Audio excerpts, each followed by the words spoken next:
Vishwavani health ಚಾನಲ್ನಲ್ಲಿ ಆರೋಗ್ಯಕ್ಕಾಗಿ ಆಯುರ್ವೇದ ಕಾರ್ಯಕ್ರಮಕ್ಕೆ ತಮಗೆಲ್ಲ ಸ್ವಾಗತ. ನಾನು ಡಾಕ್ಟರ್ ಮಲ್ಲಿಕಾರ್ಜುನ ಡಂಬಳ, ನನ್ನ ಜೊತೆಗೆ ಡಾಕ್ಟರ್ ವಿದ್ಯಾ, ಶ್ರೀ ಪರಮಹಂಸ ಅಥರ್ವಾಯುರ್ಧಾಮ ಬೆಂಗಳೂರು ಶಾಖೆಯ ಮುಖ್ಯಸ್ಥರು ಇದ್ದಾರೆ. ಇವತ್ತಿನ ವಿಷಯ ಕೂದಲಿಗೆ ಸಂಬಂಧಪಟ್ಟಿದ್ದು. ಎಲ್ರಿಗೂ ಆಸಕ್ತಿ ಬರ್ತದೆ, ಮಧ್ಯ ವಯಸ್ಸಿನಲ್ಲಿ ಕೂದಲು ಹೇಗಿರಬೇಕು, ಯಾಕೆ ಹಿಂಗಿಲ್ಲ ಅಂತ. ಬನ್ನಿ ಪ್ರಶ್ನೆಗಳಿಗೆ ಹೋಗೋಣ. ನಮಸ್ತೆ ಸರ್. ನಮಸ್ತೆ ಸರ್, ಇವಾಗ ಮಧ್ಯ ವಯಸ್ಸಿಗೆ ಕಾಲಿಡ್ತಿದ್ದಂತೆ ಅತಿಯಾಗಿ ಕೂದಲಿರುತ್ತೆ, ಹಾಗೆ ಬಿಳಿ ಕೂದಲಾಗೋದು, ಬೊಕ್ಕು ತಲೆ ಆಗೋದು, ಇದಕ್ಕೆ ಕಾರಣ ಏನು ಸರ್? ಸಾಮಾನ್ಯವಾಗಿ ಮಕ್ಕಳಲ್ಲಿ ಕೂದಲು ಜಾಸ್ತಿ ಇರ್ತದೆ. ಇದನ್ನು ಫಸ್ಟ್ ಕಾಮನ್ ನೋಡ್ಕೊಂಬೋಣ. ಮಕ್ಕಳಲ್ಲಿ ಚೆನ್ನಾಗಿ ಕೂದಲಿರ್ತದೆ, ಹೌದಾ? ಪ್ರೈಮರಿ ಸ್ಕೂಲ್ ಅದರಲ್ಲಿ ನೋಡಿ ಚೆನ್ನಾಗಿ ದಟ್ಟವಾಗಿ ಕೂದಲಿರ್ತದೆ, ಹೈಸ್ಕೂಲಲ್ಲೂ ಕೂಡ. ಮಧ್ಯ ವಯಸ್ಕಲ್ಲಿ ಸ್ವಲ್ಪ ಕಡಿಮೆ ಆಗುತ್ತೆ. ನಿಮ್ಮ ಅಮ್ಮನ ಕೂದಲು ನೋಡಿ ಕಡಿಮೆ ಇರ್ತದೆ, ಇನ್ನು ಅಜ್ಜಿ ಕೂದಲು ನೋಡಿ ಇಷ್ಟು ತೆಳ್ಳಗೆ ಜಡೆ ಆಗಿರ್ತದೆ, ಹೌದಾ? ತಾತನ ತಲೆ ನೋಡಿ. ಸೊ ಇದು ಒಂದು ನಾರ್ಮಲ್ ಪ್ರೊಸೆಸ್ಸೇ ಹೊರತು ಇದೇನು ಅಬ್ನಾರ್ಮಲ್ ಆಗಿರುವಂಥ ವಿಷಯ ಅಲ್ಲ. ಫಸ್ಟ್ ಇದನ್ನು ಗಮನದಲ್ಲಿಟ್ಕೊಂಡು, ನನ್ನ ಕಡೆ ಕೆಲವು ಪೇಷಂಟ್ ಬರ್ತಾರೆ, 60 ವರ್ಷ ಆಗಿರುತ್ತೆ, ಸರ್ ಇಷ್ಟು ತಪ್ಪೋಯ್ತು ಸರ್ ಮೊದಲು ಕೂದಲು, ಈಗ ಇಷ್ಟ ಆಗ್ಬಿಟ್ಟಿದೆ, ಏನು ಕೊಡೋಣ ಅದಕ್ಕೆ? ನಗಬೇಕಷ್ಟೆ. ಹಾಗಾಗಿ ಯಾವುದು ಸಹಜವೋ ಅದನ್ನು ಒಪ್ಕೊಳ್ಳೋದೇ ಚಿಕಿತ್ಸೆ, ಅದನ್ನು ಒಪ್ಕೋಬೇಕು ಫಸ್ಟು. ಅಸಹಜ ಯಾವುದಿದೆಯೋ ಅದನ್ನು ಚಿಕಿತ್ಸೆ ಮಾಡೋಣ, ವಿಚಾರ ಮಾಡೋಣ, ಆಯಿತಾ? ಸೊ ಅಸಹಜ ಯಾವುದಪ್ಪ ಅಂದರೆ ಮಧ್ಯ ವಯಸ್ಸಲ್ಲಿ ಖಾಲಿ ತಲೆ ಆಗುವಂಥದ್ದು. ಅದು ಓಲ್ಡ್ ಏಜಲ್ಲಿ ಆದ್ರೆ ನಡೀತದೆ, ಆದರೆ ಮಧ್ಯ ವಯಸ್ಸಲ್ಲಿ ಅಥವಾ ಮದುವೆಗಿಂತ ಮೊದಲೇ ವಯಸ್ಸಲ್ಲಿ 25-30 ವರ್ಷಕ್ಕೆ 25-30 ವರ್ಷಕ್ಕೆ ಆಗೋದಾದರೆ ಅವಾಗ ಅದನ್ನ ವಿಚಾರ ಮಾಡೋಣ. ಈ ಹೆರಿಡಿಟರಿ ಕಾಸ್ ಒಂದಷ್ಟಿದ್ದಾವೆ. ನಮ್ಮ ತಾತನ ತಲೆ ಖಾಲಿ, ನಮ್ಮ ಅಜ್ಜನ ತಲೆ ಖಾಲಿ, ಅಪ್ಪನ ತಲೆ ಖಾಲಿ. ಸೊ ಕಾಮನ್ನಾಗಿ 30 ವರ್ಷಕ್ಕೆ ನಮ್ಮ ತಲೆನೂ ಖಾಲಿ ಆಗ್ಬೋದು. ಇದ್ರ ಹೊರತಾಗಿ ಕೂದಲು ಉದುರ್ತಾ ಇದೆ ಅಂದರೆ ಏನು ಬೇಕು, ಏನು ಕಾರಣ ಅಂತ ಹುಡ್ಕೊಳ್ಳೋಣ. ಸೊ ಕೂದಲು ಚೆನ್ನಾಗಿರಬೇಕು ಅಂದರೆ ಪ್ರೋಟೀನ್ ಬೇಕು, ಒಪ್ಕೊಳ್ಳೋಣ? ಸರಿ, ಪ್ರೋಟೀನ್ ಇಲ್ಲದೇ ಕೂದಲು ಉದುರೋದು ನಿಲ್ಲಿಸೋದಕ್ಕೆ ಸಾಧ್ಯ ಇಲ್ಲ. ಪ್ರೋಟೀನ್ ಇರತಕ್ಕಂಥ ಶಾಂಪು ಹಾಕಿದರೆ ನಿಲ್ಲುತ್ತಾ? ಖಂಡಿತ ಇಲ್ಲ. ಪ್ರೋಟೀನ್ ತಿನ್ಬೇಡ ಅಂತ ಮೊಳಕೆ ಕಾಳನ್ನೇ ದಿನ ಎಷ್ಟು ತಿಂದರೆ ಅದು ಕೂಡ ಕೂದಲು ಉದುರಾಗುತ್ತೆ. ಆದರೆ ಯಾವ ರೀತಿಯ ಪ್ರೋಟೀನ್ ಇರಬೇಕು ಅಂದರೆ, ಮನೆ ಕಟ್ಟಬೇಕು, ಪಿಲ್ಲರ್ ಹಾಕಬೇಕು ಅಂಥೇಳಿ ಸಿಮೆಂಟ್ ಬಿಟ್ಟು ಬರೀ ಕಲ್ಲು ಮರಳು ಕಬ್ಬಣ ಹಾಕಿ ನಿಲ್ಲಿಸ್ಬಿಟ್ರೆ ನಿಂತು ಬಿಡ್ತದ? ಬೈಂಡಿಂಗ್ ಏಜೆಂಟ್ ಬೇಡವಾ? ಪ್ರೋಟೀನ್ ಬೇಕು, ಪ್ರೋಟೀನ್ ಬೈಂಡ್ ಮಾಡೋದಕ್ಕೊಂದು ಏಜೆಂಟ್ ಬೇಡವಾ? ಹಾಗಾಗಿ ಯಾವ ಪ್ರೋಟೀನ್ನಲ್ಲಿ ಫ್ಯಾಟ್ ಇದೆಯೋ ಅದು ಕೂದಲನ್ನು ಚೆನ್ನಾಗಿ ಉಳಿಸುತ್ತೆ. ನಿಮಗೆ ನಿಜವಾಗ್ಲೂ ಬಿಳಿ ಕೂದಲು ಆಗಬಾರ್ದು, ಬಿಳಿ ಕೂದಲು ಆಗಿದೆ ಅದು ಹೋಗಬೇಕು ಅಂತಿದ್ರೆ, ಒಂದು 30 ವರ್ಷದ ಒಳಗಿನವರು, 25 ವರ್ಷದ ಒಳಗಿನವರು ಆದರೆ ಇನ್ನೂ ಭಾಳ ಫಾಸ್ಟಾಗಿ ಆಗುತ್ತೆ. ಬಿಳಿ ಕೂದಲಾಗಿದೆ ಹೋಗಬೇಕು ಅಂತ ಬಯಸಿದರೆ ಬರೀ ಒಂದು ತಿಂಗಳ ಅನ್ನ ಹಾಲು ಊಟ ಮಾಡೋಕ್ಕೆ ಸ್ಟಾರ್ಟ್ ಮಾಡಿ, ಬಿಳಿ ಕೂದಲು ಪೂರ್ತಿ ಮಾಯಾಗಿ ಬ್ಲ್ಯಾಕ್ ಆಗುತ್ತೆ. ಅದು ಹೇಗೆ? ಆ ಏಜಲ್ಲಿ ಆಗುತ್ತೆ. ಆ ಏಜಲ್ಲಿ ಇರ್ತಕ್ಕಂಥ ಸ್ಟ್ರೆಂತ್ ಅದು. ನನಗೆ 60 ವರ್ಷದವ್ರು ಮಾಡೋದ್ರೆ ಮಾಡೋಕ್ಕಾಗಲ್ಲ ಈ ಏಜಲ್ಲಿ. ಯಾಕೆ ಹಾಲು ಅಷ್ಟು ಇಂಪಾರ್ಟೆನ್ಸ್ ಆಯಿತು? ಹಾಲಿನಲ್ಲಿ ಪ್ರೋಟೀನೂ ಇದೆ, ಅದರ ಜೊತೆಗೆ ಕರಗಿರ್ತಕ್ಕಂಥ ಫ್ಯಾಟು ಇದೆ. ನೀವು ನೀರು ಮತ್ತು ಎಣ್ಣೆನ ಹಾಕಿದರೆ ಅದು ಕರಗಲ್ಲ, ನೀರು ಅಥವಾ ತುಪ್ಪವನ್ನು ಹಾಕಿದ್ರೆ ಕರಗಲ್ಲ. ಆದರೆ ಹಾಲಲ್ಲಿ ನೀರಿನಂಶ ಇದೆ, ಅದರೊಳಗೆ ಕೊಬ್ಬಿನಂಶ ಕರಗಿದೆ, ಅದರೊಳಗೆ ಪ್ರೋಟೀನ್ ಕೂಡ ಇದೆ. ಸೊ ಬೆಸ್ಟ್ ಆರ್ಗ್ಯಾನಿಕ್ ಹಾಲು, ದೇಶೀಯ ಹಸುವಿನ ಹಾಲು ಅಥವಾ ಎಮ್ಮೆ ಹಾಲು ಆದರೂ ಆಯ್ತು. ಸೊ ಈ ಹಾಲನ್ನು ಹಾಲಿನ ರೂಪದಲ್ಲೇ ಬಳಸೋದು. ನಾನು ಹಾಲನ್ನು ಪನ್ನೀರ್ ಮಾಡ್ಕೊಂಡು ತಿಂದೆ, ಹಾಲು ಕೆಡಿಸಿ ಮೊಸರು ಮಾಡ್ಕೊಂಡು ತಿಂದೆ, ಅದ್ರಾಗೂ ಪ್ರೋಟೀನ್ ಇದೆ? ಇಲ್ಲ, ಹಾಗಲ್ಲ. ಅದು ಹಾಲನ್ನು ಹಾಲು ರೂಪದಲ್ಲಿ ಮೊಸರು ಮಾಡಿದ ತಕ್ಷಣ ಏನಾಗುತ್ತೆ? ಕೆನೆ ಪ್ರತ್ಯೇಕ, ಮೊಸರು ಪ್ರತ್ಯೇಕ ಮಾಡಿದ ಮೇಲೆ ಯೂಸ್ ಆಗೋದಿಲ್ಲ, ಅದು ಒಳಗೆ ಮಿಕ್ಸಪ್ ಆಗಿರಬೇಕು. ಹಾಗೆ ಪ್ರೋಟೀನ್ ಮತ್ತು ಫ್ಯಾಟ್ ಮಿಕ್ಸಲ್ಲಿ ಅದು ಅಂದರೆ ಹೋಮೋಜಿನಿಯಸ್ಡ್ ಮಿಕ್ಸ್ಚರ್ ಅಂತೀವಲ್ಲ, ಆ ಥರ ಹೋಮೋಜಿನೈಸ್ಡ್ ಕಂಪ್ಲೀಟ್ ಮಿಕ್ಸ್ ಆಗಿರ್ತಕ್ಕಂಥ ಅವಸ್ಥೆ ಅಂದರೆ ಹಾಲು. ಅದನ್ನು ಬಳಸಿದರೆ ಕೂದಲು ಉದುರುವಿಕೆ ಸಾಕಷ್ಟು ಕಮ್ಮಿ ಆಗುತ್ತೆ. ಕೆಲವರಿಗೆ ಲ್ಯಾಕ್ಟೋಸ್ ಅಲರ್ಜಿ ಇದೆ, ಹಾಲು ತಿಂದ ತಕ್ಷಣ ಹೊಟ್ಟೆ ಊದ್ಕೊಳ್ತದೆ, ಅವರು ಲ್ಯಾಕ್ಟೋಸ್ ಫ್ರೀ ಮಿಲ್ಕ್ ಸಿಗುತ್ತೆ, ಅದನ್ನು ತೊಗೊಳ್ಬೋದು. ಬಿಡಿ, ಮಿಲ್ಕನ್ನು ಬಿಟ್ಟು ಮತ್ತೆ ಯಾವ್ದಾದ್ರು ಇದೆಯಾ ಡಾಕ್ಟರ್ ಅದನ್ನು ಹೇಳಿ ಅಂತ ಕೇಳಿದರೆ, ಯಾವ ಪ್ರೋಟೀನ್ ಕಾಳುಗಳಲ್ಲಿ ಜಿಡ್ಡಿನ ಅಂಶ ಇದೆಯೋ ಆ ಕಾಳುಗಳನ್ನು ಊಟ ಮಾಡುವಂಥದ್ದು. ಈಗ ನಾನು ತೊಗರಿಬೇಳೆ ತಂದುಬಿಟ್ಟೆ, ತೊಗರಿ ಕಾಳನ್ನ, ಹೆಸರು ಕಾಳಿನ ಸೀಸನ್, ಅವರೆಕಾಳು ಸೀಸನ್ ಬೇರೆ ಬರ್ತದೆ. ಈಗ ಅವರೆಕಾಳು ತಂದುಬಿಟ್ಟೆ, ಅದರೊಳಗೆ ಅರ್ಧರೆ ಎಣ್ಣೆ ಬರ್ತದೆ, ಜಿಡ್ಡು ಬರಲ್ಲ. ಸೊ ಯಾವುದ್ರಲ್ಲಿ ಜಿಡ್ಡು ಬರುತ್ತೆ? ಯಾವುದ್ರಲ್ಲಿ ಬರುತ್ತೆ? ಶೇಂಗಾ ಬೀಜ ಬರುತ್ತಾ ಜಿಡ್ಡು? ಅರ್ಧ ಬಿಟ್ಟರೆ ಎಣ್ಣೆ ಬರುತ್ತಾ? ಶೇಂಗಾ ಎಣ್ಣೆ. ಬಾದಾಮಿ, ಅದರಲ್ಲಿ ಬಾದಾಮಿ ಎಣ್ಣೆ ಬರ್ತದ? ಸೂರ್ಯಕಾಂತಿ, ಆ ಬೀಜದಲ್ಲಿ ಎಣ್ಣೆ ಬರ್ತದ? ಈ ಪಂಪ್ಕಿನ್ ಬೀಜ, ಅದರಲ್ಲಿ ಬರ್ತದೆ ಎಣ್ಣೆ.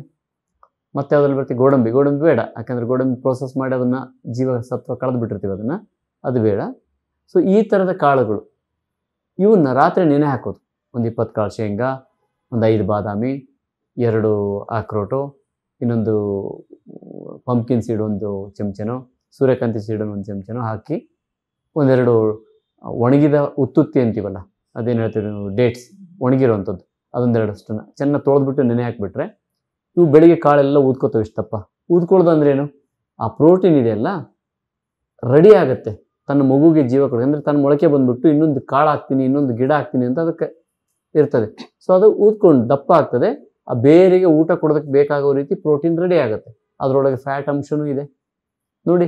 ಹಾಗೆ ಶೇಂಗಾ ಕಾಳು ತಿಂದರೆ ತಲೆನೋವು ಬರ್ತದೆ ನಮಗೆ. ನೆನೆಸಿದ ಕಾಳು ತಿನ್ನಿರಿ, ಶೇಂಗಾ ತಲೆನೋವು ಬರಲ್ಲ. ಯಾಕೆ, ಅದು ರೆಡಿಯಾಗಿ ಮಿಕ್ಸ್ ಆಗಿಬಿಟ್ಟಿರ್ತದೆ, ಅದರೊಳಗೆ ನೀವು ಎಣ್ಣೆ ತೆಗಿಯೋಕ್ಕೆ ಬರಲ್ಲ. ಹಾಗೆ ಆ ರೀತಿ ನೆನೆಸ್ಬಿಟ್ಟು ಬೆಳಗ್ಗೆ ಎದ್ಬಿಟ್ಟು ಅದನ್ನು ಟಿಫಿನಿನ ಥರ ತಿಂದ್ಕೊಂಡು ಒಂದು ಲೋಟ ತಣ್ಣನ ಹಾಲು ಕುಡಿದ್ರೆ ಕೂದಲು ಉದುರೋದು ಹಾರ್ಡ್ಲಿ ಒಂದು 5-6 ದಿನ ನಿಂತು ಹೋಗ್ತದೆ. ಮೊದಲು ಕೂದಲನ್ನು ಉಳಿಸ್ಕೊಳ್ಳೋಣ, ಉದುರೋಗಿದ್ದನ್ನು ಬರ್ಸ್ಕೊಳ್ಳೋದು ಆಮೇಲಿನ ಕೆಲಸ, ಆಯಿತಾ. ಎಣ್ಣೆ ಹಚ್ಕೊಳ್ಳೋದು, ಜಗತ್ತಲ್ಲಿ ಎಷ್ಟು, ಅದು ಭಾರತದಲ್ಲಿ ಎಷ್ಟು ಅಡ್ವರ್ಟೈಸ್ಗಳು, ಎಷ್ಟು ಎಣ್ಣೆಗಳು, ಹಲವಾರು ಎಣ್ಣೆಗಳು ಬಂದಿದ್ದಾವೆ. ಯಾವ ಎಣ್ಣೆಯಿಂದ ಕೂದಲು ಉದುರು ನಿಂತಿದೆ? ಇಲ್ಲ, ಅದು ಹಂಗಾಗಲ್ಲ. ಅದ್ರ ಬದಲು ಸಿಂಪಲ್ ಕೊಬ್ಬರಿ ಎಣ್ಣೆನ ತೊಗೊಳ್ಳಿ, ತೊಂದರೆ ಇಲ್ಲ. ಶಿರೋಪೀಚು ಅಂತ ಮಾಡಬೇಕು. ಏನು, ಒಂದಷ್ಟು ಇಷ್ಟು ಎಣ್ಣೆ ತೊಗೊಂಡ್ಬಿಟ್ಟು ಒಂದು ಕಾಟನ್ ಬಿಸಿ ಎಣ್ಣೆ, ಬಿಸಿಯಾಗಿರ್ಬೇಕು ಚೆನ್ನಾಗಿ, ಅದನ್ನು ಒಂದು ಸ್ವಲ್ಪ ಕಾಟನಲ್ಲಿ ಇದ್ಬಿಟ್ಟು ಇಲ್ಲಿ ಇಡಬೇಕು ಅಷ್ಟೇ. ಹಿಂಗೆ ತಟ್ಟಿಬಿಟ್ಟು ಒಂದು 10 ನಿಮಿಷ ಬಿಟ್ಟು, ಇಷ್ಟೇ ಸಾಕು, ಎಲ್ಲ ಕಡೆ ಹಚ್ಚೋದೇ ಬೇಡ, ಇಷ್ಟು ಹಚ್ಚಿ ಬಿಟ್ಬಿಟ್ರೆ ಆಯಿತು. ಆದರೂ ಅದರಲ್ಲಿ ಆಚಾರ್ಯರು ತಿಲ, ನೀಲಿನಿ, ಭೃಂಗರಾಜ, ನಾರಿಕೇಲ, ಈ 4 ತಿಲ, ನೀಲಿನಿ, ಭೃಂಗರಾಜ, ನಾರಿಕೇಲ, ಈ 4ನ್ನ ಕೇಶ ದ್ರವ್ಯಗಳು ಅಂದರೆ ಕೇಶವರ್ಧನೆ ದ್ರವ್ಯಗಳು ಅಂತ ಕರೀತಾರೆ. ಇವುಗಳಿಂದ ಸಿದ್ಧ ಆದಂತಹ ತೈಲ ನಮ್ಮಲ್ಲಿ ಆಮ್ಲಿನಿ ಅಂತ ಇದೆ, ಅಥವಾ ಅದು ಬೇಕಾದ್ರೆ ಬಳಸ್ಬೋದು. ಬಟ್ ಈ 4 ಇರಬೇಕು. ತಿಲ ಅಂದರೆ ಎಳ್ಳೆಣ್ಣೆ ಇರಬೇಕು, ನಾರಿಕೇಲ ಅಂದರೆ ಕೊಬ್ಬರಿ ಎಣ್ಣೆ ಇರಬೇಕು, ಈ 2 ಮಿಶ್ರಣ ಇರಬೇಕು. ಭೃಂಗರಾಜ ನಿಮಗೆ ಗೊತ್ತು, ಅದು ಸೊಪ್ಪು ಇರ್ತದೆ. ನೀಲಿನ್ ಅನ್ನೋಂಥದ್ದು ಒಂದು ಗಿಡ. ಸೊ ಇವುಗಳಿಂದ ಸಿದ್ಧ ಆಗಿರ್ತಕ್ಕಂತಹ ಈ 2 ತೈಲಗಳಿಂದ ಮಿಕ್ಸ್ ಆಗಿರ್ತಕ್ಕಂಥದ್ದು ಒಂದು ಆಯಿಲನ್ನು ತಯಾರು ಮಾಡಿಕೊಂಡ್ರೆ, ಇದನ್ನು ನಾವು ತಲೆಗೆ ಈಗ ಹಾಕ್ಕೊಂಡ್ರೆ ಕೂದಲು ಉದುರೋದು ತಕ್ಷಣ ಬಹಳ ಬೇಗ ಕಮ್ಮಿ ಆಗುತ್ತೆ. ನೀವು ಇಡೀ ತಲೆಗೆಲ್ಲ ಹಚ್ಕೊಳ್ಳೋ ಅವಶ್ಯಕತೆ ಇಲ್ಲ, ಇದು ಹಚ್ಚಿದರೆ ಸಾಕು, ಅದು ಉದುರೋದನ್ನು ಕಮ್ಮಿ ಮಾಡುತ್ತೆ. ಹಾಗೆ ಇಂಟೇಕ್ ಹೀಗಿರಬೇಕು. ಮತ್ತು ಇದೆಲ್ಲ ಬೆಳಗ್ಗೆ ಎದ್ದು ತಿಂದ ಮೇಲೆ ಮತ್ತೆ ಹೊಟ್ಟೆ ತುಂಬ ಟಿಫಿನ್ ಮಾಡೋದಲ್ಲ, ಅದು ತಿಂದ ಮೇಲೆ ಹಾಲು ಕುಡಿದ್ಮೇಲೆ ಹಸಿಯೋಕ್ಕೆ ಬಿಡಿ, ಅದನ್ನು ಹೊಟ್ಟೆನ ಚೆನ್ನಾಗಿ ಹಸಿಯೋಕ್ಕೆ ಬಿಡಬೇಕು. ಆವಾಗ ಆ ಪ್ರೋಟೀನ್ ನಮಗೆ ಯುಟಿಲೈಸ್ ಆಗುತ್ತೆ. ಈ ಕಾಳುಗಳನ್ನು ತಿನ್ನೋದು, ಟಿಫಿನನ್ನು ತಿನ್ನೋದು, ಆ ಪ್ರೋಟೀನು ಜೀರ್ಣ ಆಗಲ್ಲ, ಈ ಕಾರ್ಬೋಹೈಡ್ರೇಟು ಜೀರ್ಣ ಆಗಲ್ಲ, ನಿಮ್ಮ ಟಿಫಿನು ಜೀರ್ಣ ಆಗಲ್ಲ, ಆವಾಗ ಡ್ಯಾಮೇಜ್ ಆಗುತ್ತೆ. ಹಾಗಾದರೆ ಕೂದಲುಗಳು ಯಾಕೆ ಉದುರುತ್ತೆ ಮಧ್ಯ ವಯಸ್ಸಿಗೆ ಬಂದಾಗ? ಅದು ಕಾಮನ್ ಫ್ಯಾಕ್ಟ್ರನ್ನ ಬಿಟ್ಟು ಈಗ ಎಲ್ರಿಗೂ ಏಜ್ ಆದಮೇಲೆ ಕಡಿಮೆ ಆಗ್ತಾ ಬರುತ್ತೆ. ಅಷ್ಟು ಕಡಿಮೆ ಓಕೆ, ಒಪ್ಕೊಳ್ಳೋಣ. ಆದರೆ ಡ್ರಾಸ್ಟಿಕ್ಕಾಗಿ ಕಡಿಮೆ ಆಗೋದಕ್ಕೆ ಕಾರಣ ಏನಪ್ಪ ಅಂದರೆ ಸರ್ಕ್ಯುಲೇಷನ್ ಇದೆಯಲ್ಲ, ಈ ಚರ್ಮದಲ್ಲಿ 6 ಪದರದಲ್ಲಿ 5ನೇ ಪದರ ರೋಹಿಣಿ ಮತ್ತು ವೇದಿನಿ ತ್ವಚ ಅಂತಿದೆ.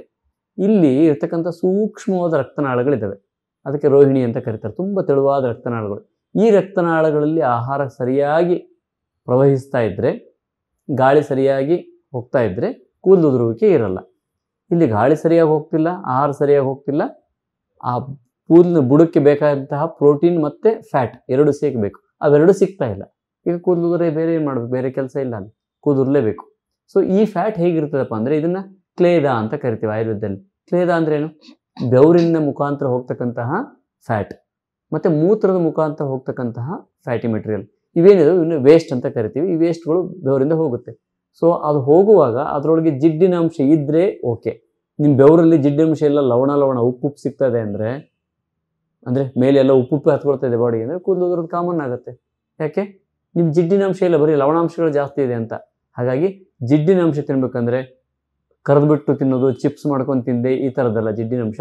ಕಾಳುಗಳಿದಲ್ಲಿ ಏನು ಹೇಳಿದ್ನಲ್ಲ, ಪ್ರೋಟೀನ್ ಸಮೇತ ಇರತಕ್ಕಂತಹ ಜಿಡ್ಡಿನ ಅಂಶ, ಅಥವಾ ಎಮ್ಮೆಯ ಹಾಲು ಅಥವಾ ದೇಸಿ ಹಸುವಿನ ಹಾಲು ಅಥವಾ ಈ ಥರ ನೆನೆ ಹಾಕಿದ ಶೇಂಗಾ, ಇವನ್ನ ತಿಂದ್ಕೊಂಡ್ರೆ ಖಂಡಿತವಾಗ್ಲೂ ಕೂದಲು ಉದುರೋದನ್ನು ತಡಿಬಹುದು. ಕೂದಲು ಬರಬೇಕು ಅಂದರೆ ಏನು ಮಾಡಬೇಕು ಅಂದರೆ ಆಯುರ್ವೇದ ವೈದ್ಯರನ್ನ ಭೇಟಿಯಾಗಿ, ಯಾಕಂದರೆ ಈ ಸರ್ಕ್ಯುಲೇಷನ್ ಪಾರ್ಟನ್ನು ನೋಡ್ಕೋಬೇಕು, ಅದ್ರ ಜೊತೆಗೆ ಫ್ಯಾಟು ಮತ್ತು ಇದನ್ನು ಪ್ರೋಟೀನ್ ಮೆಟಬಾಲಿಸಮ್ ಸರಿ ಮಾಡ್ಕೊಳ್ಳೋದು ನೋಡ್ಕೋಬೇಕು. ಅದ್ರ ಜೊತೆಗೆ ಈ ಪರ್ಟಿಕ್ಯುಲರ್ಲಿ ತಲೆಗೆ ಮಾಡಬೇಕಾದಂತಹ ಬಹಿರ್ಪರಿಮಾರ್ಜನ ಚಿಕಿತ್ಸೆಗಳು ಅಂತಿದೆ, ಅದನ್ನು ಮಾಡಬೇಕು. ಸೊ ಇಷ್ಟೆಲ್ಲ ಮಾಡಬೇಕಾಗ್ತದೆ. ಇದನ್ನ ಆಯುರ್ವೇದ ವೈದ್ಯರನ್ನ ಭೇಟಿ ಆಗ್ಬೋದು. ಮುಂದಿನ ಪ್ರಶ್ನೆ ಹೇಳಿ ಸರ್. ತುಂಬಾ ಹೇರ್ ಸ್ಪ್ಲಿಟ್ ಆಗುತ್ತೆ, ಸೀಳೋಗುತ್ತೆ, ತುಂಬಾ ಗ್ರೇ ಹೇರ್ ಆಗೋದು, ಹೌದು, ತುಂಬ ಒಳ್ಳೆ ಪ್ರಶ್ನೆ ಇದು. ನನಗೆ ಕೂದಲು ಉದುರೋದು ಮತ್ತೆ ಕೂದಲು ಬಿಳುಪಾಗೋದು ಅಥವಾ ಏನದು ಅಕಾಲದಲ್ಲಿ ನೆರೆ ಅಂತ ಹೇಳಿದ್ವಲ್ಲ, ಈ ಥರದ ವಿಷಯಗಳನ್ನ ಹೊರತುಪಡಿಸಿದೆ ಪ್ರಶ್ನೆ ಇದು. ಯಾವುದು? ಕೂದಲು ಸ್ಪ್ಲಿಟ್ ಆಗೋದು. ಇದು ಬೇರೆನೇ ವಿಧಾನ. ಕೂದಲು ಸ್ಪ್ಲಿಟ್ ಆಗೋದು ಅಂದರೆ ರೂಕ್ಷತೆ ಬರುವಂಥದ್ದು ಅಥವಾ ಪರುಷತ್ವ ಬರುವಂಥದ್ದು, ಅದು ಒಡೆದು ಸೀಳೋವಂಥದ್ದು. ಇದು ಯಾಕಾಗುತ್ತೆ ಅಂದರೆ ನಾವು ಅರ್ಥ ಮಾಡ್ಕೋಬೇಕು. ಕೂದಲುಗಳು, ಹಲ್ಲು ಮತ್ತು ಉಗುರು ಇವು ಮೂಳೆಯ ಅಂಶಗಳು. ಮೂಳೆಗಳ ಆರೋಗ್ಯ ಚೆನ್ನಾಗಿದ್ದರೆ ಕೂದಲಿನ ಆರೋಗ್ಯ ಚೆನ್ನಾಗಿರ್ತದೆ. ಮೂಳೆ ಆರೋಗ್ಯ ಚೆನ್ನಾಗಿದ್ದರೆ ಹಲ್ಲಿನ ಆರೋಗ್ಯ ಚೆನ್ನಾಗಿರುತ್ತೆ. ಮೂಳೆ ಆರೋಗ್ಯ ಚೆನ್ನಾಗಿದ್ದರೆ ಉಗುರಿನ ಆರೋಗ್ಯ ಚೆನ್ನಾಗಿರ್ತದೆ. ಉಗುರು ಸೀಳ್ತಾ ಇದೆ ಅಂದರೂ ಕೂಡ ಮೂಳೆಗೆ ಪೆಟ್ಟಾಗಿದೆ ಅಂತ ಅರ್ಥ. ಹಲ್ಲು ಸೀಳ್ತಾ ಇದೆ ಅಂದರೆ ಮೂಳೆಗೆ ಪೆಟ್ಟಾಗಿದೆ ಅಂತ ಅರ್ಥ. ಹಾಗೆಯೇ ಕೂದಲು ಕೂಡ ಸ್ಪ್ಲಿಟ್ ಆಗ್ತಾ ಇದೆ ಅಂದರೆ ಮೂಳೆಯೊಳಗೆ ಸಾಂದ್ರತೆ ಕಮ್ಮಿ ಆಗ್ತಾ ಇದೆ ಅಂತ ಅರ್ಥ. ಯಾವ ಏಜ್ ಬೇಕಾದರೂ ಆಗ್ಬೋದು. ಬೋನ್ ಡೆನ್ಸಿಟಿ ಅಂತ ಕರಿತೀವಲ್ಲ, ಆ ಡೆನ್ಸಿಟಿ ಇಳಿತಾ ಇದೆ ಅಂತ ಅರ್ಥ. ಹಂಗೆ ಇಳಿತು ಅಂದರೆ ಕೂದಲು ಸ್ಪ್ಲಿಟ್ ಆಗೋದು ಗ್ಯಾರಂಟಿ. ಸೊ ಕೂದಲು ಸ್ಪ್ಲಿಟ್ ಆಯಿತು ಅಂದರೆ ಕೂದಲಿಗೆ ಔಷಧಿ ಮಾಡೋದೇನು ಬೇಕಾಗಿಲ್ಲ, ಮೂಳೆಗಳಿಗೆ ಔಷಧಿ ಮಾಡಬೇಕು. ಹಾಗಾಗಿ ಇದು ಕೂದಲಿನ ಸಮಸ್ಯೆ ಅಲ್ಲ, ಬೋನ್ಸ್ ಸಮಸ್ಯೆ. ಇದನ್ನು ಆಯುರ್ವೇದ ವೈದ್ಯರನ್ನ ಕಾಣ್ರಿ, ಆ ಬೋನ್ಸಿಗೆ ಚಿಕಿತ್ಸೆ ಮಾಡಿದ್ರೆ ಕೂದಲು ಸ್ಪ್ಲಿಟ್ ಆಗೋದು ನಿಂತೋಗುತ್ತೆ. ಸೊ ಇವತ್ತಿನ ಈ ಎಪಿಸೋಡಲ್ಲಿ ಕೂದಲಿಗೆ ಸಂಬಂಧಪಟ್ಟಿರ್ತಕ್ಕಂಥದ್ದು, ಪರ್ಟಿಕ್ಯುಲರ್ಲಿ ಮಧ್ಯ ವಯಸ್ಸಲ್ಲಿ ಕೂದಲು ಉದುರ್ತಕ್ಕಂಥದ್ರ ಬಗ್ಗೆ ತಾವು ಮಾಹಿತಿಯನ್ನು ತಿಳ್ಕೊಂಡಿದ್ದೀರಿ. ಎಲ್ರಿಗೂ ಧನ್ಯವಾದಗಳು. Thank you sir. ಕೇಶವರ್ಧನೆಗೆ ಹಾಗೂ ನಮ್ಮ ಕೇಶದ ಆರೋಗ್ಯವನ್ನು ಆರೈಕೆ ಹೇಗೆ ಮಾಡಬೇಕು ಅನ್ನೋದು ತಿಳಿಸ್ಕೊಟ್ಟಿದ್ದಕ್ಕೆ ತುಂಬಾ thank you sir. Thank you. ಆರೋಗ್ಯ ಮಾಹಿತಿಯ ಇಂಥ ಮತ್ತಷ್ಟು ವಿಡಿಯೋಗಳಿಗಾಗಿ Vishwavani health YouTube channel subscribe ಮಾಡಿ.